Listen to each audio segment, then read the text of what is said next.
Hello student, आज मैं लेकर आई हूँ आपके क्षितिज के लेसन 11 यानी गद्य खंड का पार्ट 2 और ऐसे 11 का बाल गोविंद भगत जो राम वृक्ष बेनीपुरी द्वारा लिखा गया है का पार्ट 2 में मैं यहाँ तक पढ़ा दी थी कि क्या उनके बेटे मर चुके थे और उनके शव के ऊपर क्या था, कुछ फूल बिखरे हुए थे और बगल में क्या था, तुलसी के पौधे रखे गए थे। चलिए आगे मैं पढ़ा रही हूँ। सिरहाने एक चिराग जला रखा है और उसके सामने जमीन पर ही आसन जमाए गीत गाए जा रहे थे। कौन? बाल गोविंद भगत। वही पुराना स्वर, वही पुरानी तल्लीनता। अब देखिए क्या कर रहे थे। कोई ऐसे सामान्य व्यक्ति कर सकता है कि बेटा की मृतक शरीर पड़ा हो और कोई गाएगा, गीत गाएगा? कभी नहीं। तो क्या थे? सामान्य व्यक्ति से ऊपर उठकर थे तो गा रहे थे। और घर में पतोहू रो रही है जिसे गाँव की स्त्रियाँ चुप कराने की कोशिश कर रही है। और घर में क्या, उनकी बहू रो रही थी, विलाप कर रही थी और अगल बगल की जो स्त्रियाँ थी गाँव कि वो उन्हें चुप कराने की कोशिश कर रही थी। किंतु बाल गोविंद भगत गाए जा रहे थे, लेकिन उनको इससे कोई मतलब नहीं था। भगत को वो क्या कर रहे थे, वे अपना गाए जा रहे थे। हाँ, गाते गाते कभी कभी पतोहू के नज़दीक भी जाते और उसे रोने के बदले उत्सव मनाने को कहते। अब देखिए, गाते गाते पतोहू के पास जाते और उसे कहते कि रो मत, ये रोने का समय नहीं है, ये उत्सव मनाने का समय है। आत्मा परमात्मा के पास चली। क्यों उत्सव मनाने का समय है? क्योंकि ये जो आत्मा है वो परमात्मा के पास चली गई है। विरहिणी अपने प्रेमी से जा मिली है, इसलिए कि वो कभी, आत्मा तो कभी नहीं मरता, वो तो अमर है। और ये आत्मा परमात्मा में विलीन हो गया, चला गया। ये आत्मा क्या है? विरहिणी है। और ये परमात्मा क्या है? प्रेमी है। तो अब विरहिणी क्या हो गई है? प्रेमी से जाकर मिल गई है। जिसके वियोग में, किसी के वियोग करने से अगर जो कोई भी वियोग करता है किसी की याद में, तो वो क्या कहलाता? विरहिणी। तो ये उत्सव मनाने का समय है क्योंकि विरहिणी अपनी प्रेमी से मिल गई है, यानी आत्मा परमात्मा से मिल गई है। क्योंकि ये कबीरवादी थे, कबीरपंथी थे और कबीर जी क्या थे? निर्गुण ब्रह्म के उपासक थे, यानी वो ज्ञान संदेश देते थे कि आत्मा का वास तो प्रत्येक कण में है। इसके अनुसार उनके कहने का मतलब कि तुम्हारा पति नहीं मरा है, उसकी आत्मा जीवित है, बस वो परमात्मा में जाकर मिल गया है। भला इससे आगे बढ़कर आनंद की कौन बात है? बताइए, इससे बढ़ के कोई आनंद की बात होगी कि जब बेटा का मृतक शरीर पड़ा है और वो खुद को गा रहे हैं, बजा रहे हैं खंजड़ी में और गाते गाते बहू से भी कह रहे हैं कि रो नहीं, विलाप नहीं करो, यह उत्सव मनाने का समय है। जबकि सामान्य व्यक्ति कभी भी ऐसा नहीं कर सकता है। मैं कभी कभी सोचता, यह पागल तो नहीं हो गया? कौन? राम वृक्ष बेनीपुरी। उन्हें जब देखे तो वे सोचते थे कि कहीं ये पागल तो नहीं हो गए, किंतु नहीं, वह जो कुछ कह रहे थे उनमें उनका विश्वास बोल रहा था। वह चरम विश्वास जो हमेशा ही मृत्यु पर विजयी होने आया। वही जो मैं बताई हूँ कि आत्मा कभी नहीं मरता है, वो क्या है? अमर है, अजर है। उसी बात को उनका विश्वास था। किसका विश्वास था? बाल गोविंद भगत को विश्वास था। बेटे के क्रियाकर्म में भी तुल नहीं दिया, यानी बेटे के क्रियाकर्म को अभी ज़्यादा महत्व नहीं दिया। पतोहू से ही, अब देखिए, इन्होंने रूढ़िवादी परंपरा को क्या किया? तोड़ा और क्या किया? समाज में परिवर्तन किया। उन्होंने अपनी पतोहू से ही आग दिलाई, जबकि उस समय स्त्रियों को आग देने से वर्जित किया जाता था। कोई भी स्त्रियाँ किसी व्यक्ति के शव को अग्नि नहीं देती थी, न ही शव यात्रा में सम्मिलित होती थी, जबकि उन्होंने इसका खंडन किया। किंतु ज्यों ही श्राद्ध की अवधि पूरी हो गई, पतोहू के भाई को बुलाकर उसके साथ कर दिया। अब देखिए, इतना ही नहीं हुआ, जैसे ही श्राद्ध खत्म हुए और क्या किया, उनके भाई को बुलाकर उनके साथ बहू को भेज दिए और यह आदेश देते हुए कि इससे दूसरी शादी कर देना, और आदेश भी दिए कि इसकी दूसरी शादी कर देना।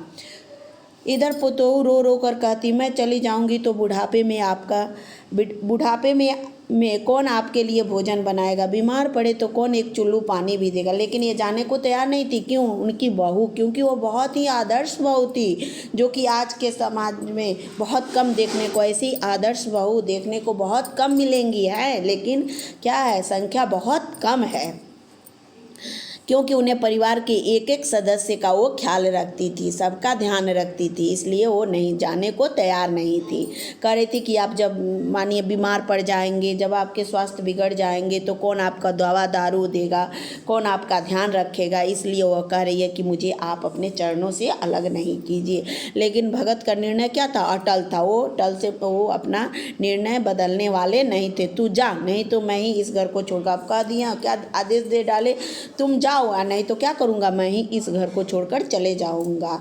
अब क्या थी, बेचारी लाचार हो गई उनकी ये आखिरी बात सुनकर, और क्या की बेचारी, क्या करती, इस दलील के आगे बेचारी की क्या चलती। अब इस दलील के आगे वो विवश थी और क्या की, चली गई। बाल गोविंद भगत की मौत उन्हीं के अनुरूप हुई। वह हर वर्ष गंगा स्नान करने जाते, स्नान पर उतनी आस्था नहीं रखते जितना संग समागम और लोक दर्शन। स्नान करने जाते उतना आस्था के साथ, विश्वास के नहीं साथ, जितना कि संतों से, साधुओं से, सन्यासियों से मिलने और लोगों को देखने करने के लिए जाते थे। पैदल ही जाते, करीब 30 कोस पर गंगा थी, 30 कोस पैदल ही जाते थे। साधु को संबल लेने का क्या, अब जो साधु सन्यासी होते हैं वो किसी का सहारा नहीं लेते, और गृहस्थ किसी से, और गृहस्थ लोग किसी से क्या करते हैं, भिक्षा नहीं मांगते। भिक्षा कौन मांगते हैं, सन्यासी साधु लोग। अतः घर से खाकर चलते तो फिर घर पर ही लौटकर क्या करते थे, खाते थे। रास्ते भर खंजड़ी बजाते गाते, जहाँ प्यास लगती पानी पी लेते। 4-5 दिन आने जाने में लगते, किंतु इस लंबे उपवास में भी वही मस्ती। अब देखिए, जाने आने में भी 4-5 दिन लग जाते, कुछ खाते पीते भी नहीं, केवल पानी पी कर रहते, और फिर भी क्या उनका वही उत्साह, वही मस्ती रहता था। अब बुढ़ापा आ गया, किंतु टेक वही, यानी स्वाभिमान वही थी, जवानी वाली। इस बार लौटे तो तबीयत कुछ सुस्त थी, यानी इस बार आए तो उनकी तबीयत सही नहीं थी। खाने पीने के बाद भी तबीयत क्या हुई, नहीं सुधरी। थोड़ा बुखार भी अब आने लगा, किंतु नियम व्रत तो छोड़ने वाले नहीं थे। कितना भी उनकी तबीयत खराब थी, उनको बुखार भी आने लगा था, किंतु उन्होंने अपना नियम नहीं तोड़ा था। वही दोनों जून गीत, स्नान, ध्यान, खेती बाड़ी देखना दिन प्रतिदिन छींचने लगे। अब देखिए, वही करने लगे कि दिन क्या करते, वही स्नान, ध्यान, खेती बाड़ी करते और दिन प्रतिदिन छींचने लगे। का मतलब क्या, दिन प्रतिदिन गलते गए, दुबले होते गए। लोगों ने नहाने धोने से मना किया, आराम करने को कहा, किंतु हंसकर लोग जब उनकी तबीयत की ऐसी हालत देखी उनकी शरीर के, तो लोगों ने मना किया, कहा कि आप स्नान मत कीजिए, लेकिन उन लोगों की बातों को हंसकर टाल देते। उस दिन भी संध्या के गीत गाए, किंतु मालूम होता है कि तागा टूट गया। अब देखिए, दिन प्रतिदिन वो बहुत कमज़ोर हो गए थे, और उस दिन शाम को गाना गाए, किंतु क्या हुआ, उनके गले में वो राग, वो लय, वो सुर नहीं था, वो टूटा हुआ था, यानी वो बिखरा बिखरा मालूम चल रहा था। ऐसा लग रहा था जैसे कि माला का एक एक दाना बिखर गया हो। और भोर में लोगों ने गीत नहीं सुना। जब उस समय शाम को ही उनका लय, सुर, ताल जो था वो बिखरा बिखरा लग रहा था, तो लोगों को थोड़ा सा शक हुआ। लेकिन भोर को जब लोगों ने उनका गाना नहीं सुना तो क्या हुआ, जाकर देखा तो बाल गोविंद भगत नहीं रहे, सिर्फ उनका पंजर पड़ा था। तो जब लोगों ने भोर में उनका गाना नहीं सुना और जाके उनके घर में देखा, तो क्या देखते हैं, बाल गोविंद भगत मर चुके थे, आत्मा उनकी शरीर से निकल चुकी थी और उनका अस्थि पंजर पड़ा हुआ था। यहाँ ये कहानी आपका खत्म होता है। बाल गोविंद भगत, इसे ध्यान से पढ़ेंगे।